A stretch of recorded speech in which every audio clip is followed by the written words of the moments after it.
भारत माता की जय श्री राम। समवेत राष्ट्रवादी देशप्रेमिक भद्रमंडली प्रबल दाबदाह उपेक्षा करे आपनारा एकटा देड़टा थेके एखाने सभाते एसेछेन एवं এই সভা মূলত রতুয়া বিধানসভা কেন্দ্র এবং পার্শ্ববর্তী আমাদের হরিশ্চন্দ্রপুর বিধানসভার কয়েকটি অঞ্চলের কর্মী সমর্থকদেরকে ডাকা হয়েছে।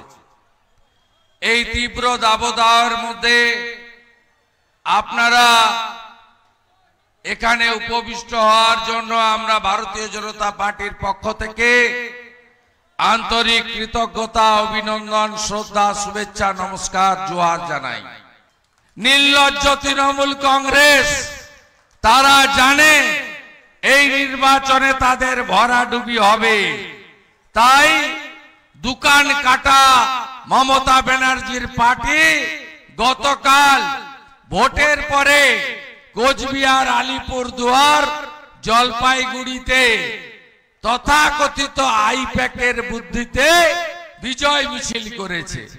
আমাকে সাংবাদিকরা যখন গতকাল প্রশ্ন করেছিল তখন আমি বলেছিলাম আজকের নির্বাচনের নির্যাস হলো রাষ্ট্রবাদীরা ৩ আর চোরেরা 0।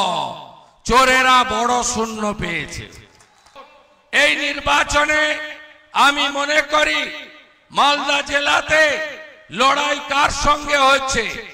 ভারতীয় জনতা পার্টির সঙ্গে পুলিশের লড়াই হচ্ছে, বিশেষ করে উত্তর মালদাতে। আমি আপনাদের দায়িত্ব নিয়ে বলছি যে ভারতীয় জনতা পার্টি এই নির্বাচনে উত্তর মালদা থেকে 1 লক্ষেরও বেশি ভোটে জিতবে।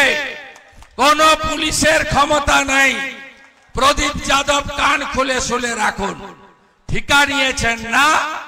প্রাক্তন আইপিএস পরিযায়ী প্রসূন বাবুকে জেতাবেন। এই প্রসূন বাবু একটা গুণের নিধি। যখন দক্ষিণ দিনাজপুরে এসপি ছিলেন এমন কোন কাণ্ড নেই যে কাণ্ড ইনি করেননি। আমার সংখ্যালঘু ভাই বোনেরা, এই বিধানসভা কেন্দ্র সংখ্যালঘু অধ্যুষিত। এই বিধানসভা কেন্দ্রের সংখ্যালঘুদেরকে আমি বলবো যে মমতা ব্যানার্জি আপনাদের কাছ থেকে 21-এ ভোট নিয়েছে। 21 সালে বলেছিল সিএএ আসছে, আপনাদের নাকি নাগরিকত্ব চলে যাবে। 1 মাসের বেশি হয়ে গেছে, 1.5 মাস প্রায় সিএএ কার্যকর হয়েছে। কার কার নাগরিকত্ব গেছে বলুন? একজনেরও গেছে না যায়নি। এই সিএএ মানে বাংলাদেশ থেকে যারা ধর্মীয় কারণে উৎপীড়িত হয়ে পালিয়ে আসতে বাধ্য হয়েছেন তাদেরকে নাগরিকত্ব দেওয়ার আইন, কারোর নাগরিকত্ব কাড়ার আইন নয়। মমতা ব্যানার্জি একটু আগে গাজলে সভা করেছেন, সেখানে তিনি যত রকমের মিথ্যা কথা এনায়েতপুরে বলছেন এনআরসি সিএএ করতে দেব না। তুমি কে হরিদাস পাল সিএএ করতে না দেওয়ার?